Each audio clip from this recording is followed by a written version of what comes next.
আমরা সড়ক পথে যে বাইক শুটআউট কিন্তু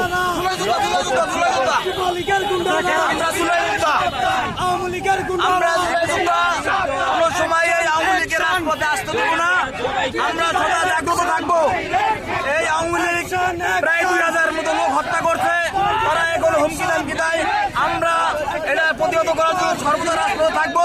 আমাদের জীবন বাজি রেখে আমরা যেমন শেখ হাসিনা সরকারকে তাড়িয়েছি, ভবিষ্যতেও সামনে কোনো ক্রমে আওয়ামী লীগ সরকার দাঁড়াতে পারবে না। আমরা আশা করব আমাদের সাথে এই বাংলাদেশের সর্বত্র জনগণ একত্রিত পোষণ করবে এবং এই আওয়ামী লীগের বিরুদ্ধে সোচ্চার থাকবে।